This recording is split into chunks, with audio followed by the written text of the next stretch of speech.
목사님 안 바쁘고 사모님 바쁘고. 자, 구원은 어디로부터 오는가? 인간의 선행인가? 하나님의 은혜인가? 어떻습니까, 여러분? 구원이 어디로부터 오는가? 하나님의 은혜 맞습니까? 네. 그 믿음으로 구원받습니까? 은혜로 구원받습니까? 은혜는 다시. 믿음으로 믿음으로 구원받습니까? 은혜로 구원받습니까?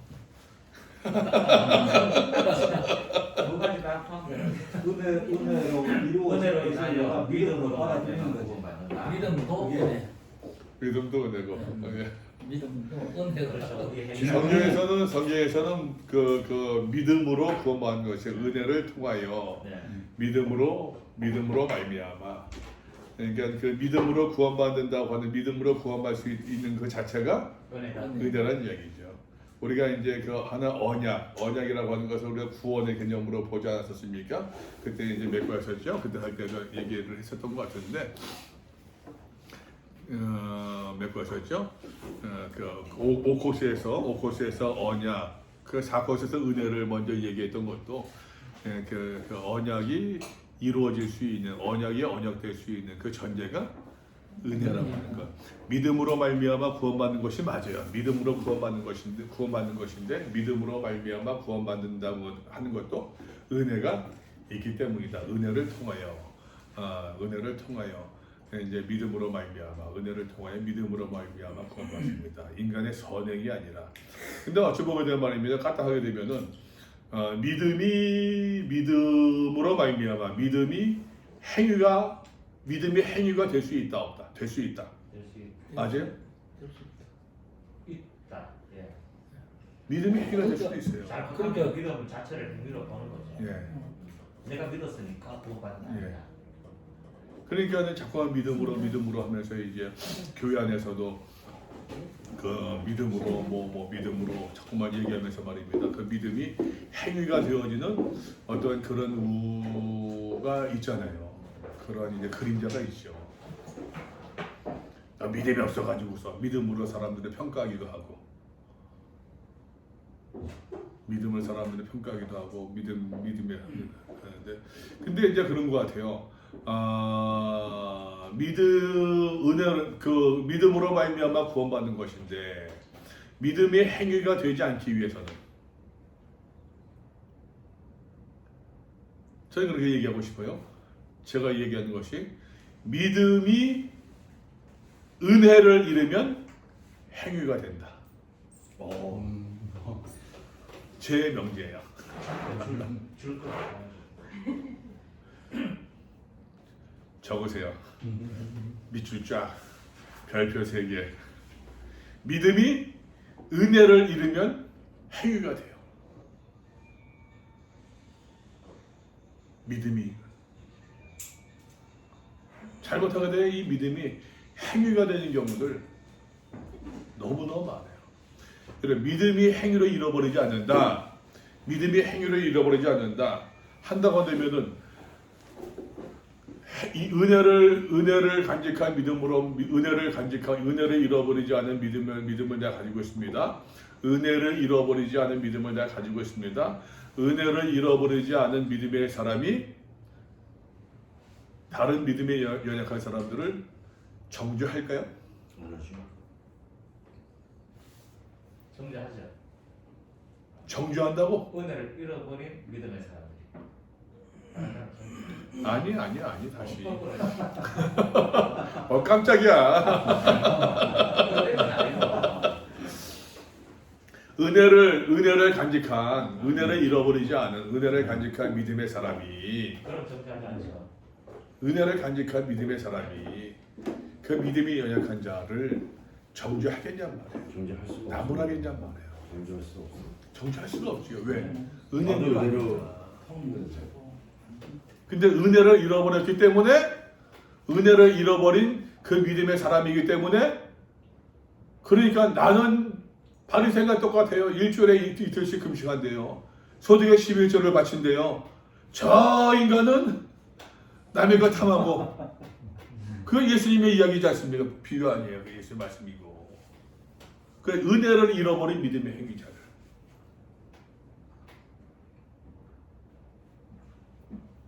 그런 경우들이 많이 있는 것 같아요. 인간의 선행이 아닌데, 그러니까는 이 믿음 그 자체도 이 믿음 그 믿음으로 말미암아 이 믿음을 인간의 선행으로 여기는 경우들이 많이 있더라라고 하는 것이에요. 하나님의 은혜를 얘기해야 되는데, 사도 바울은 로마서 앞부분은 검은 죄의 빛깔로 어둡대요. 우리가 말씀 보았던 것처럼 1장 2장에서는 이방인의 죄를 이야기합니다. 하나님을 알되 하나님의 영원한 교도하지 아니한다. 2장에서 유대인의 죄를 이야기합니다. 너희가 율법을 받았다고 자랑하느냐? 너희가 그 율법 없는 사람들을 이렇게 하라 저렇게 하라라고 가르치면서 너희가 도둑질하느냐? 도리어 이방인 가운데서 너희로 말미암아 하나님께서 비방을 받는다고 그랬나 뭐라고 그랬나요? 모독을 받는도다. 예, 너희로 말미암아. 어찌 보면 말입니다. 여러분, 이 말씀도 우리 형편에 그대로 적용될 수 있지 않겠습니까? 저는 우리 청년들한테도 많이 강조하고 그러는데, 교회가 비난받는 이유가 목사 때문이다, 교인 때문이다. 둘 다. 아니 좀 하나만 하자고. 교회가 여러분 비난받는 이유가 오래된 믿음의 사람 때문이다, 새신자 때문이다. 오래된 믿음. 그러니까 이제 뭐 어찌 보면 유대인들을 향한 사도 바울의 책망, 사도 바울의 비판이, 그 야단침이 어찌 보면 오늘날 우리 이제 교회 다니고 있는 사람들, 뭐 중직자들, 뭐 은혜 받았다고 여기는 사람들에게 해당되는 이야기일 수도 있지 않을까. 이방인들은 이제 교회를 나오지 않는 사람들이고, 요즘 현대적으로 이야기한다고 합니다. 그래서 사도 바울은 3장에서 의인은 없나니 하나도 없대요. 모두가 다 죄인이다. 모두가 다 죄인임을 이야기합니다. 그냥 하나도 없대요. 죄의 삭은 무엇입니까? 사망이다. 죄는 값이 있습니다. 죄의 삭은 사망이다. 누가 이 사망의 길에서 우리를 구원해내랴? 우리 주 예수 그리스도에 감사하는 거죠. 예수님은 문자적인 율법주의를 경계하십니다. 문자적인 율법주의, 뭡니까 이게? 율법을 지키라고 하는, 율법을 지켰다고 생각하는 바리새인들. 아시겠습니다만 여러분, 율법주의 같은 경우들은 이제 사실 저 혼자서 이제 사실 공부하면서도 그 생각을 했었는데, 이스라엘의 이제 북이스라엘이 멸망한 거, 그죠? 남유다가 이제 586년 BC, 587년 혹은 721년 혹은 722년 이제 멸망하지 않습니까? 그래서 바벨론 포로로 가잖아요. 바벨론 포로 70년 생활 가운데서. 그러고 나서는 다시 귀환하지만 성전, 스룹바벨의 성전 만들었지만 보잘 것도 없고, 그냥 오죽 얼마나 보잘 것 없으면은 그 사람들을 만들고서 서로 이렇게 울었을까요? 너무 이제 그러니까는, 더군다나 여러분 그 스룹바벨 성전이 말입니다.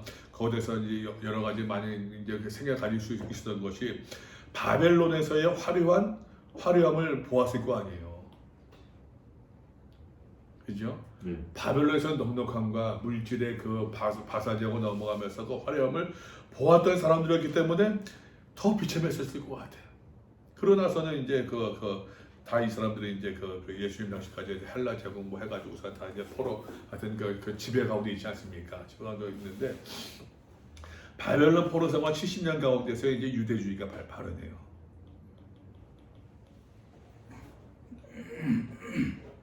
바벨론 포로 생활에서 아시겠습니다만 여러분, 북이스라엘 남북 분열왕국 시대의 왕정 시대 말입니다.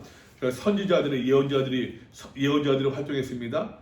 예언자들이 그 당시에 불신앙과 불경건한 모습들을 아주 책망하지 않습니까? 호되게 야단치잖아요. 그들의 야단쳤던 그 모든 말씀, 그 책망의 근거는 뭐였어요? 예언자들의 말씀, 책망의 근거는 율법서였잖아요. 율법서의 내용을 가지고 그 당시의 상황들을 야단친단 말이에요. 바벨론 포로 상황 가운데 보니까는 사실 이스라엘과 바벨론 비교가 됩니까? 비교도 안 되잖아요. 이게 지금 뭐 문화적으로, 군사적으로, 뭐 경제적으로 비교도 안 되잖아요. 그냥 뭐 워낙 강대국 있지 않습니까? 워낙 그러니까 옛날에도 우리나라에서도 이제 말입니다. 그 반미 외치던 젊은 청년들한테 미국 대사관에서 어떤 거 했냐면은 그 반미 청년들을 반미 외치던 사람들을 미국으로 초청을 했어요.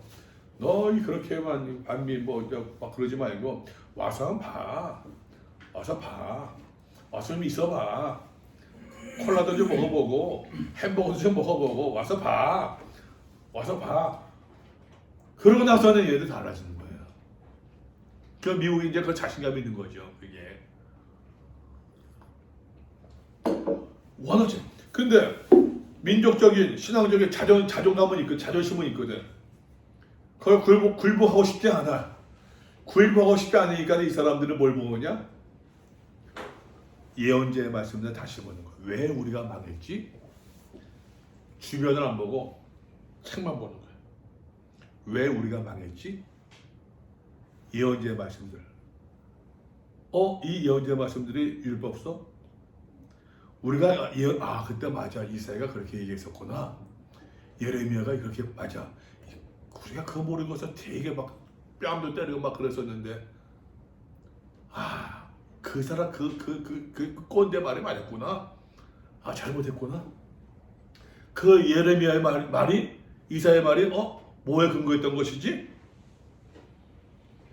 율법에 근거했다구나. 율법서를 연구하기 시작해요. 이게 여러분 유대주의 발현이에요. 이 유대주의 발현이 쭉 흘러서 예수님 당시까지 신약시대까지 흘러나오는 거예요. 근데 율법서를 연구하면서 하는데 그 다음에 아까도 얘기했지만 그 다음에 한 것이 이제 율법서가 그냥 규정을 얘기하거든. 세칙을 얘기하거든요. 조문을 이야기하거든요. 이게 전통이 되고 구정이 되어지고. 아까도 얘기했습니다만 여러분 그 당시에 율법서와 예언서 읽어본 사람들 얼마나 되겠어요? 일반 평신도들이야. 특별한 어떤 율법학자들 서기관들이나 읽었겠지요. 그래서도 그걸 저 집에 갖고 와서 말입니다. 가서 얼마 됐겠습니까? 그건 책 쓰는 것도 쉬운 것도 아니고 얼마 됐겠어요? 갖고 뭐지 뭐. 책이 없는 책도 없고 그 당시에 모르지 모르지 그때 안 살아봤으면 모르지 있었는지 없었는지 그냥 책을 하더라도 예를 들어서 이사야서 하더라면 두루마리 둘둘둘 말하도 말입니다. 그랬을 거고 그 당시에 무슨 양피지다 하든 송아지를 하든 간에 그만큼 또 이제 그 동물들도 없었을 거고 또 무슨 파피루스 한다 그것도 쉽지 않았을 거고 하여튼 어려웠을 거란 말이에요. 그러니까 제가 드릴 말씀이 읽어야 얼마나 읽었겠느냐. 엘리트들만 읽고서는 엘리트들의 해석을 그 전통을 그 구전을 그 전통을 같이 말씀으로 동일시 여기면서 흘러온 것이지 않겠느냐라고. 그래서 예수님은 문자적인 율법주의를 경계하시는 거예요. 예복을 입고 다니는 좋아하는 율법학자들 다 아는 이야기들이니까, 그죠? 긴 옷 입고 다니는 사람들, 회당에서 인사받기를 좋아하는 사람 경계하라. 장터에서 인사받기를 좋아하는 사람 그들, 회당에서 높은 자리를 차지하고 잔치에서는 윗자리를 탐내는 그들을 조심하라고 하셨다. 이런 모습들인 거죠. 구원은 어디로부터 온다고요? 선행입니까? 은혜입니까? 은혜. 은혜인데 넘어오는 시대를 따라 쭉 보게 되면은 처음의 시작은 반성이었겠죠. 말씀을 연구하는 이유가 반성이었고 말씀으로 율법으로 돌아가는 것이었지만 지나감에 따라서 말씀을 해서 누가 합니까? 율법. 누가 가르칩니까? 아버지. 기득권자들이거든. 그러니까는 율법주의가 생기는 거예요. 율법주의가. 다시 얘기합니다. 바울은 그래서 성경을 성경으로 다시 읽은 거예요. 예수님도 성경을 성경으로 읽으신 거예요. 30세 활동을 시작하셔서 모르게 해도 그 전까지 말입니다. 어쩌면 천재적인 뭐 우리 같은 사람들은 100번, 200번 읽어도 그 의미를 깨닫지 못하는데 예수의 천재적인 뭐가 있으니까 한 번 다 읽어도 쫙 그런 사람들 있잖아요. 그런 사람들이 있어요. 저희 그 전에 있던 교회에서도 이제 그 장로님 아들이 저는 두 아들 둘이 있었는데 서울대를 갔어요. 큰 아들은 공부를 잘했대. 원래 머리가 좋아서 어릴 때부터. 얘는 슬슬 놀면서도 서울대를 갔대요. 둘째 녀석은 형한테 도전받아가지고서 지도 서울대 가야 될 것 같거든요. 그냥 죽으라 공부한 거예요. 죽으라 공부해도 형 못 알아가는 거예요. 걔는 재수가 3사서 겨우 서울대 들어갔어요. 그래도 들어갔어요. 그런데 큰 아들 얘기가 그 장로님 하는 얘기가 목사님 대단한 애들이 너무 많더래요. 그 아들이 하는 얘기가 머리가 얼마나 좋았겠어요. 근데도 자기가 볼 때는 너무나도 미안하더라고요. 머리 좋은 애들은 너무 많더라는 거예요. 머리 좋은 애들이요. 쟤는 걔가 보기에 그 장로님 보기에는 내 아들이지만 이 놈도 대단한데 걔가 보기에 나는 너무 이제 뭐 그렇게 그 생각될 정도로 그런 사람 어쩌면 저는 바리새 그 바울도 예수님도 그런 면이 없잖아 있었을 것 같아요. 제 생각이 있었을 것 같아요. 성경을 보면서 그 뭐 예수님이 신이니까 하나 그런 의미가 아니라 그건 너무 재미없고 그 어떤 천재적인 그 어떤 남다른 비범함이 있었을 것 같아요. 그를 보았을 때에 어떤 그 전곡을 찌르고 어떤 그 알맹이를 딱 도출하고 핵심을 꿰뚫어보는 그 남다른 소질과 능력이 전 있었을 것 같아요.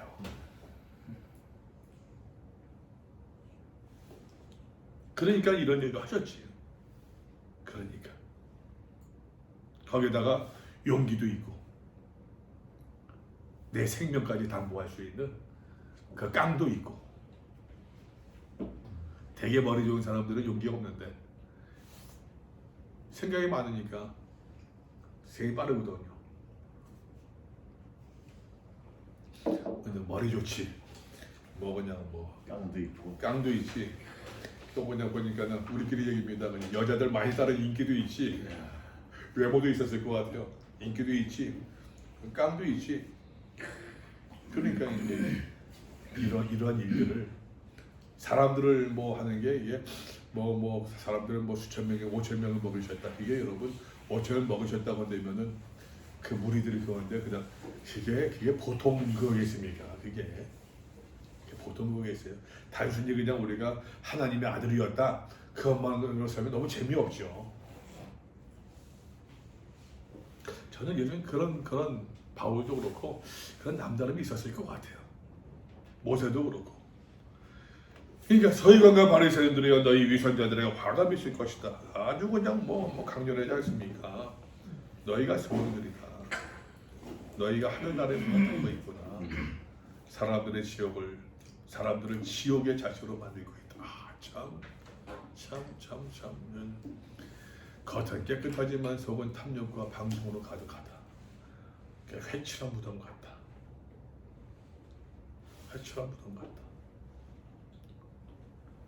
저는 신앙생활 잘못하게 되면은 이걸 너무 쉽게 배우는 것 같아요.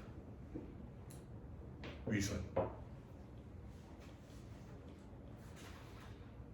고민이 있는데 고민이 없는 척. 갈등이 있는데 갈등이 없는 척. 교회 안에서 자기 고민과 갈등 얘기하면 자기 기도 안에서 그래. 요즘 새벽에도 안 나오다 뭐 그런 생각하고 있구나. 그런 얘기 듣기 싫으니까는 고민이 있어도 그냥 고민이 없는 척.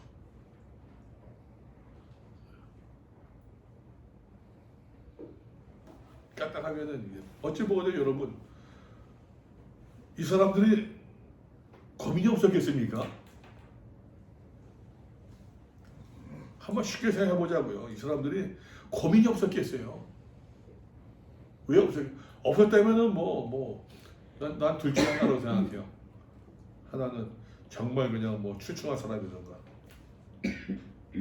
두 번째는 바보던가. 고민 없는 사람이 누가 있겠어요? 다 있죠. 그렇죠. 뭐가 고민이세요? 나도 집에 들어가서 보고 사람 잘 거려. 저 세이가 말세 있는. 그러니까 이게 그 집에서 알아서 길가에 알아서 길가에서 알아서 길가. 행위 규범인 율법. 물 온전히 순종할 수 있습니까? 불가능하다. 불가능하죠. 예. 성경에 다 있는 것처럼 야고보서 2장 10절 말씀이 있고, 그 갈라디아 3장 10절, 5장 10절 다 그런 말씀들인데, 여기 이제 말씀들이 다 봐야 됩니까? 안 봐도 되죠. 네. 행위 규범인 율법을 온전히 순종할 수 있는가? 아니죠. 타락한 인간의 심성으로서는 불가능합니다. 바울의 로마서의 개념으로 사람이 율법을 계명을 온전히 지키면은 계명 온전히 지키면 율법을 거기서 말할 때 계명 온전히 지키면은 하나님과 올바른 관계를 맺을 수 있다 없다? 있죠. 그런데 그럴 수 있는 사람이 없죠. 뭐 만 가지를 다 지켰어도 한 가지를 지키지 못하면은 율법을 범한 것이 아니냐. 사람이 율법이 없는 사람들에게는 양심이 있는데 양심을 고발을 받고 양심의 실체를 받아서 양심대로 행하면은 정말로 양심대로 행하면은 구원받을 사람도 있겠지요. 양심 재판 얘기하면서도 그렇지만 양심으로 떳떳한 사람이 없지요. 그러니까 누가 필요한 거예요? 영생 예수는 필요한 거예요. 그러니까 타락한 인간의 심성은 불가능합니다. 여기서 타락한 인간의 심성이라고 다시 얘기합니다. 성경에서 말하고 있는 성경에서 얘기하고 있는 죄라고 하는 개념은 어떤 개념이라고요? 하나님과의 관계적 개념으로 이해하자고 그랬어요. 어찌 보게 되는 말입니다. 원죄에 뭐 씨앗이 있다. 그것도 너무 교리적인 것 같아요. 저희 며칠 전부터 생각난 것도 여러분 갓난아이에게 원죄가 있다 없다? 있죠. 있죠? 있어요? 있죠. 있어요? 죄에서 있죠. 갓난아이에게 여러분 아니 그렇게 말고 잠시 성경적인 사고 내려놓고 잠시 내려놓고 죄라고 하는 개념이 여러분 죄라고 하는 것도 어떤 개념인데 성경적으로 그죠? 하나의 관계적 개념이니까 우리가 실정법 뭐 훔치고가 때리고 그 아니라고 그랬잖아요. 네. 관계적 개념이니까는 얘가 하나님을 알아야 몰라요. 뇌가 그것도 너무 교리적인 것 같아요. 난 며칠 풀 때 그런 생각 나더라고요. 원죄를 이야기하고 하는 것들은 내가 지금 오늘을 살고 있는 내가 하나님을 바르게 믿어야 되는 내가 2020년도 10월 12월 10일 이 땅에 살고 있는 내가 양성적인 내가 하나님과 바른 관계를 맺은 내가 가져야 될 그 어떤 생각들인 것이지 이 생각들을 우리가 너무 교리적으로 이제 뭐 확대시키고 너무 교리적으로 도그마틱하게 만들어서 말입니다. 다 규범화시키고 이건 너무 좀 문득 그 생각이 좀 쓸데없는 생각인 것 같다는 생각이 들더라고요. 그러니까는 중세시대는 말입니다. 중세시대는 빵을 먹었는데 여러분 그 뭡니까 그 성찬 떡을 먹은 쥐가 구원받았냐 구원받지 않았느냐 그거 가지고 논쟁하고 막 그랬다고 그러잖아요. 그거 가지고서 밥 먹고 할 뜻이 없는 거지. 이 개념을 4개 적용해야지 4개. 근데 우리가 너무 이것을 이제 그 보편적으로 개념 같은 그렇게 이제 규범적으로 이야기 해석하는 그런 뭐 모습이 아닐까 싶은 생각이 들더라고요. 모든 사람은 죄인이라고 하는 것은 그냥 뭐 안 믿는 사람에게 해당 없는 이야기예요. 나 죄인이야 뭐. 안 믿는 사람에 해당 없는 이야기예요. 믿음 있는 내게, 우리에게. 그러면 내가 어떻게 살아야 될 것인가를. 자신은 그의 관건이지.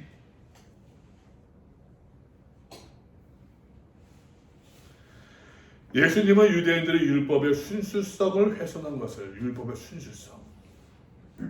하나님 관계적인 개념 말입니다. 결국은 행위로는 절망적이에요. 구원은 율법이 아닌 그러니까 예수님이 말씀하셨습니다. 바리새인들은 누룩을 조심하래요. 그 누룩이 뭡니까? 죄. 바리새인들의 죄? 바리새인들의 죄? 누룩이 뭐예요? 잘못된 가르침. 그들의 가르침, 교훈, 그들의 교훈이 뭡니까? 율법으로 원본주의다. 율법을 강조하는 것. 율법으로는 다만 죄를 깨달을 뿐이라고서 로마서 3장 20절에서 말씀하고 있는데 율법으로 구원받을 유체가 있다 없다? 없어요. 그래서 여러분 구원은 율법이 아닌 복음입니다. 이 복음이 뭐라고 그랬어요? 여러 번 말씀드렸었는데 예수님에 대한 이야기. 이 예수님의 이야기에 약속, 성취, 고난, 죽음, 부활, 승천, 재림, 7가지 내용이 예수님의 모든 스토리, 삶 여기에 예수님 복음의 예수님의 이야기니까는 이 복음은 곧 뭐라? 예수 그리스도예요. 우리가 복음을 믿는다라는 이야기는 그 예수 그리스도를 믿는다는 이야기죠. 복음에는 하나님의 의가 나타나서 예수님에 대한 그 이야기, 예수님 안에 하나님의 의가 나타나서 믿음으로 믿음에 이르게 한다. 다 로마서 할 때 다 했던 얘기들인데 사도 바울의 율법과는 명징하다. 분명한 증거, 사실 분명하다는 얘기예요. 율법은 멘토와 같대요. 멘토와 같다. 그리스도가 올 때까지 우리를 개인 지도하는 한시적 역할을 한다. 누가 올 때까지? 예수 그리스도. 이제 예수께서 오셨으니까 더 이상 몽학 선생이 필요합니까? 필요하지 않습니까? 필요 없는 거죠. 율법은 죄를 깨닫게 하는 것이고 깨달았으니까 이 죄를 처리해야겠는데 어떻게 해요? 예수께 나가야 된다는 얘기죠. 율법을 죄를 깨닫게 한다. 그래서 율법은 옳은 자를 위한 것이 아니고 불의한 사람을 위한 것이다. 그러니까 예수께서 말씀하신 것도 나는 의인을 부르러 온 것이 아니라 죄인을 부르러 왔다. 사도 바울은 그를 찾아오신 예수 그리스도의 은혜에 흠뻑 젖어 있었습니다. 그리고 그 은혜를 인하여 믿음으로 구원받는 예수 그리스도의 복음을 선포합니다. 그리스도의 은혜에 빠져 있었고 복음을 선포합니다. 은혜 언약은 우리가 봤잖아. 언약이 언약되기 위해서 어떻게 해요? 은혜가 있다고 해서 여러 번 얘기했잖아요. 그죠? 은혜, 언약, 가정, 그리고 출애굽 순서를 배웠잖아요. 은혜의 언약은 율법보다 앞선다. 다시 여러분, 구원이 먼저예요? 율법이 먼저예요? 구원이 먼저거든요.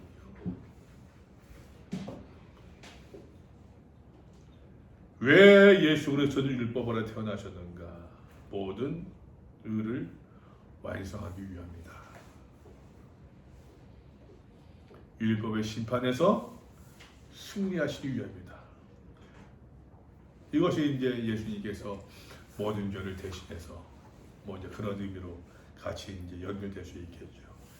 사도 바울이 이야기합니다. 갈라디아 3장에 있는 말씀인데 예수 그리스도 안에서 이제 우리는 율법 아래 있지 않고 은혜 아래 있게 되어졌다. 왜? 예수님께서 율법 모든 것을 다 짊어지셨기 때문에 우리는 예수와 함께 죽었기 때문에 예수 안에 다시 살아났기 때문에 예수와 함께 죽었다고 하는 것은 죄에 대해서 죽었다는 것은 너희가 알지 못하느냐? 예수 그리스도의 인격적인 삶 안에서 다만 그를 믿고 의지할 때에 하나님께서 우리를 의롭다고 인격적인 삶을 해요. 지, 정, 의가 함께 있는 한 인격이신 예수 그리스도는 오늘도 우리를 초대하고 계십니다. 수고하고 무거운 짐진 자들아 다 모든 내게로. 여기서 말할 때 수고하고 무거운 짐이 뭡니까? 율법의 가르침이야. 율법의 가르침. 율법을 지키려고 하는 거. 그러니까 뭐 돈 벌려고 사실 수고하는 사람들 나가는 사람들 수고하고 뭐 무거운 짐진 자들아 그 말씀이 아니라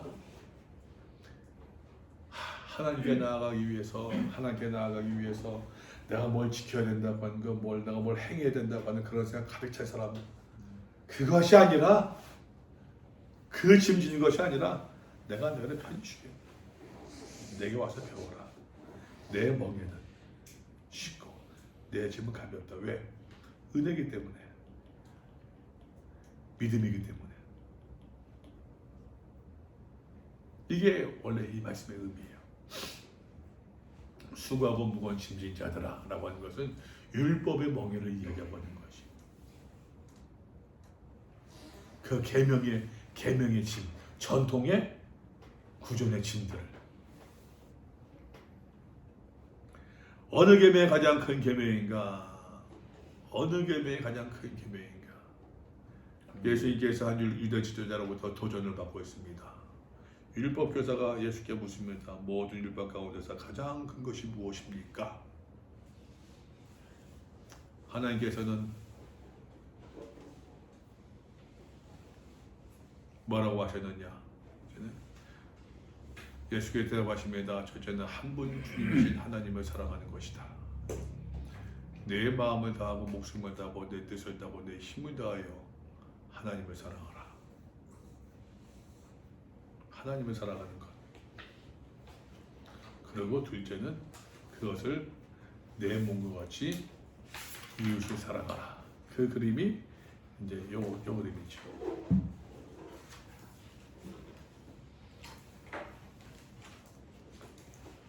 이것은 점점점점점점점점점점이네요.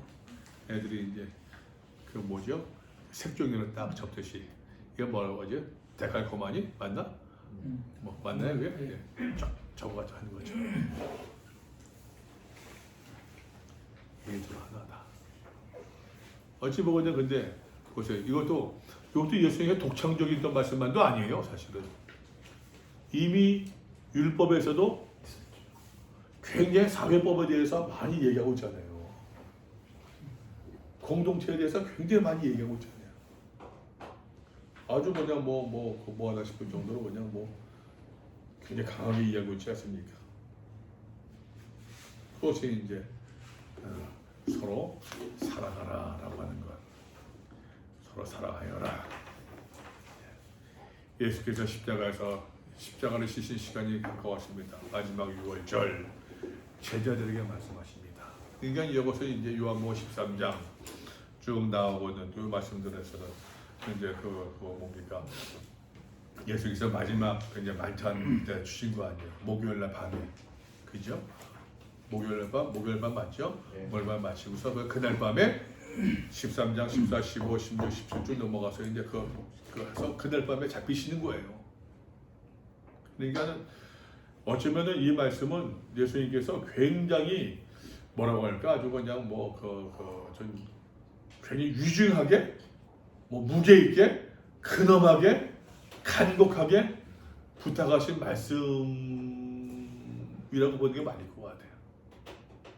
요한복음 14장부터 쭉 나오는 모든 말씀들은 그것은 가벼운 말씀이 아니라 아주 그냥 뭐 즐겁게 그냥 읽을 말씀이 아니라 굉장히 무거운 가운데서 말입니다. 음악으로 따지면 뭐 더블 베이스 같은 거는 쭉 오르간 소리의 말입니다. 중하게 쫙 밑에 깔리면서 읽을 수 있는 이제 그러한 이제 그 무거운 말씀이라고 보는 것이 맞을 것 같아요. 이제 내가 너희에게 새 계명을 주노라.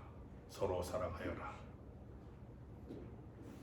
내가 너희를 사랑한 것 같이 너희도 서로 사랑하여라. 예수님의 사랑의 빛깔은 어떤 빛깔일까? 하나님의 사랑의 빛깔. 같다는 얘기죠. 외아들을 세상에 보내주신 하나님께서 세상을 이처럼 사랑하사, 바로 그 사랑, 우리를 위해서 외아들 목숨을 내버리신 그 사랑, 곧 아가페를 말한다. 이것이 율법의 완성이다.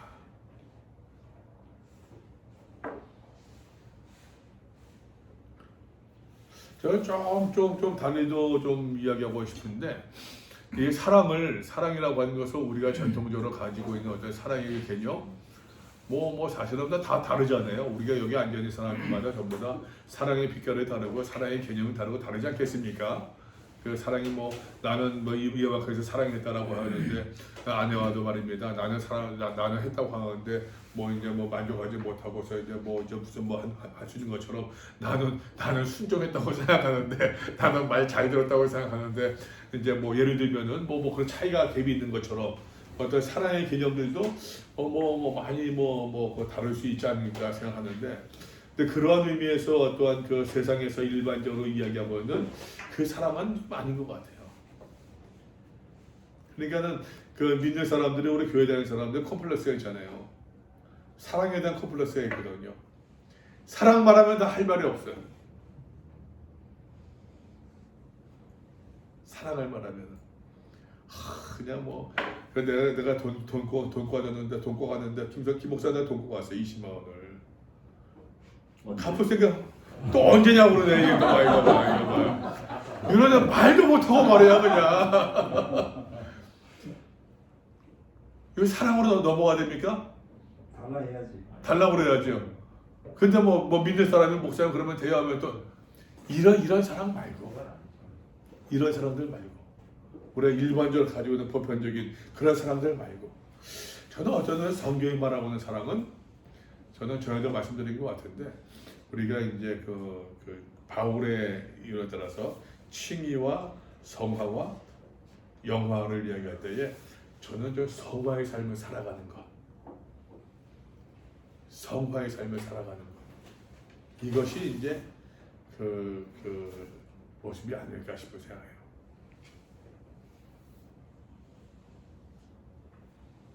믿음과 사랑과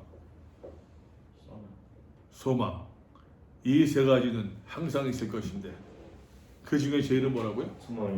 소망이라? 사랑이라. 그런데 여러분, 바울의 이야기입니다. 그죠? 고린도전서 14장 바울의 이야기입니다. 바울이 이야기하기를, 우리가 로마서 공부할 때 여러 번 얘기했었어요. 바울이 얘기할 때 믿음이라는 용어는 뭐하고 연관되어 있다고 그랬어요? 칭의. 그잖아요. 그죠? 소망이라는 단어는 기억나세요? 영광, 즐거움, 기쁨. 믿음과 소망과 사랑, 이 세 가지는 항상 있을 것인데, 그 중에 제일 사랑이래요. 믿음은 뭐와 연관되어 있다고요? 칭의. 소망은 뭐가 남아요? 하나. 사랑은 사랑. 성화. 성화. 그래서 이 성화가 왜 그중에 제일인 성화라? 여러분, 칭의 없이 사랑이 성화 있습니까? 성화 없이 영어로 넘어갈 수 있을까요? 어떤 의미에서 굳이 너무 단선적인 생각이지만, 칭이라고 하는 단계는 물론 우리가 늘 이제 있어야겠습니다만, 칭이라고 해서 과거적 개념으로 볼 수도 있어요. 그렇죠? 소망은 미래적인 사랑은 현재적인 개념이에요. 그런 의미에서 본다고 하면은 우리가 지금 예수 그리스도를 바르게 믿고 바르게 하나님을 사랑하고 바르게 말씀을 순종하면서 바르게 이 성화의 삶을 구원의 삶을 살아가는 것 오늘 이 삶을 이 사랑 그런 의미에서 그 중에 제일은 사랑이라 말한 것이 아닐까? 라는 생각이 저는 미치더라고요. 맞다네. 저는 딱 미치더라고요. 사인 왔네요. 무슨 말인지 이해되세요? 네. 할 말 있어요, 문제? 할 말 있는 것 같아, 뭐가? 빨리 말씀하세요. 다 맞추고 하겠습니다. 큰일 날 뻔했다. 내가 한 모금만 더 넣었으면은 막 마시려고 난 도어방을 들었는데. 자, 10계명의 업그레이드, 3계명의 리스로 10계명을 보면 사랑이 보입니다. 그래서 저는 이 사랑을 너무 좀 우리가 그런 이제 우리 일반적인 의미의 사랑을 하니까는 커플에서 있는 것 같아요. 근데 그렇게 꼭 그런 커플을 가져야 되는가? 이런 생각 가져요, 저도. 교인들이 제일 무서운 말이 네. 목사님 사랑이 없어요. 그러면 완전히 끝이야. 그거는 제가 할 말이 없을 때 그런 얘기예요. 할 말이 없을 때. 약점 잡혔을 때. 약점을 잡으면 그런 얘기 안 한다니까. 잡혔을 때. 아니, 지가 약점 지가 약점 잡았을 때. 뭔가 목사 결정적인 흠이 있으면 그런 얘기 안 해요. 뭔가 뭐 마음에 안 드는데 그딴만 얘기가 이제 사랑 없다는 얘기야. 나도 그런 얘기 많이 들었어요. 목사님은 다 좋은데 그래서 목사님 말씀도 좋고 뭐 기도도 힘있게 하시고 뭐 목소리 좋고 찬송도 잘 부르고 기도에 뭐 다 좋은데 사랑이 없어요. 사랑이 근데 그 사랑이 내가 있네. 저는 저 로마서를 보면서 그때 그 사랑이 그 사랑이냐. 성경에서 그 사랑이 그 사랑이냐. 그 사랑은 너는 있냐? 그 사랑은 너는 있냐? 성경에 말씀하는 사랑이 그런 사랑이 우리가 맨날 좀 뭡니까 보수적인 교회에서 한 얘기가 성경 말씀을 이야기하면서 성경은 무슨 뭐 기독교 종교가 아니라면서요. 뭐 그런 얘기 많이 하잖아요. 그러면서 왜 사랑은 또 그런 세상적인 사랑을 얘기해? 이은 교환입니다. 말이 안 되는 얘기죠. 성경적 사랑의 의미가 무엇일까? 뭐 예수님께서 뭐 서로 사랑하라 무슨 뭐 사랑의 무슨 뭐 13장 얘기하면서 그 사랑을 그렇게만 얘기할 수 있겠느냐는 얘기예요. 3계명의 빛으로 10계명을 보면 사랑해 보입니다. 오직 진리요 부활의 생명이신 그리스도 예수 안에 거하는 것. 내 속에 하나님보다 더 사랑하고 있는 것을 주님께 내놓는 것. 하나님의 영광을 위해서 그리스도 안에서 성령의 열매를 맺는 것. 하나님의 영원한 안식을 위해서 일하는 것. 그러네요. 그리스도 예수 안에서 한 가족이 된 모든 우더러는 공경하는 것. 여기서 공경이라는 것도 사실 이 공경의 개념, 공경하라는 것보다는 사실 하나님에 대한 공경을 배우기 위함이죠. 다른 사람의 생명을 보호하라. 다른 사람의 가정과 순결을 지켜주는 것. 내 소유를 봐라. 이웃과 나누는 것. 탐내지 말라. 이웃을 교회로 인도하는 것. 교회로 인도하라. 저는 더 정확하게 이곳은 이제 교회에서 쓰는 교재니까 하지만 더 이제 성경적 표현이라고 한다면은 예수 그리스도에게 인도하는 것. 교회에서는 뭐 목사님들 그냥 뭐 꼭 내 교회로 인도하라고. 내 교회로 인도하라. 이웃의 소유를 존중하는 것. 하나님을 사랑하는 것처럼 내 이웃을 내 몸같이 사랑하는 것들도 결국에는 저는 기독교의 사랑, 어떤 대인 관계 속에서의 사랑이라고 한다면은 우리가 여기서 보았던 것처럼 말입니다. 여기서 이제 보았던 것처럼 외아들이 이스라엘에 보내주신 그 사랑, 목숨을 버리신 그 사랑, 그래서 저는 배려인 것 같아요. 배려란 말 쓰고 싶어요. 하나님께서 우리를 배려하신 것처럼, 하나님께서 우리를 환대하신 것처럼, 하나님께서 우리를 인정하신 것처럼, 내가 하나님께로부터 이 배려를 받은 것처럼, 내가 하나님께로부터 이 은혜를 입은 것처럼, 내가 하나님께로부터 이 보호를 받은 것처럼 내 이웃을 이렇게 배려하고 존중하고 위해주는 것, 이 배려. 근데 의외로 여러분 그 아시죠? 저 그 누가 쓰는 거 잊어버렸는데 오래돼 가지고서 무례한 기독교라는 책이 있어요. 있어요. 무례한 기독교 누가 썼어요? 생각이 안 뭐 나는데. 내가 기억도 안 나는데 내용 기억도 안 오래돼 가지고서 이거에 물든 기독교도 있고 빨간색이 나는 조그만 책 대장간에서 나오죠. 조그만 책인데 그건 무례한 기독교. 기독교에서 기본적인 또 찾아보는 거 누가 썼던 거라서 무례한 기독교. 배려예요, 배려. 리차드 마우. 한국 외국 사람이 쓴 책이에요? 네, 맞아요. 번역서에 썼나? 번역서. 기억도 안 나네. 아무튼 사랑, 이 배려라고 하는 것이 그 사람 속에 들어가는 것도 배려지만 때로는 들어가지 않는 것도 배려예요. 때로는. 근데 교회에서 너무 들어와. 쑥쑥 들어와 그냥 뭐. 쑥쑥 들어와. 그러므로 사랑은 액션입니다. 사랑은 아는 것 중요합니다. 실천하는 것. 그것이 바로 참 아는 것이다. 사랑의 은사를 넘어, 사랑은 은사를 넘어 실천 덕목이다. 사랑이 율법의 완성이다.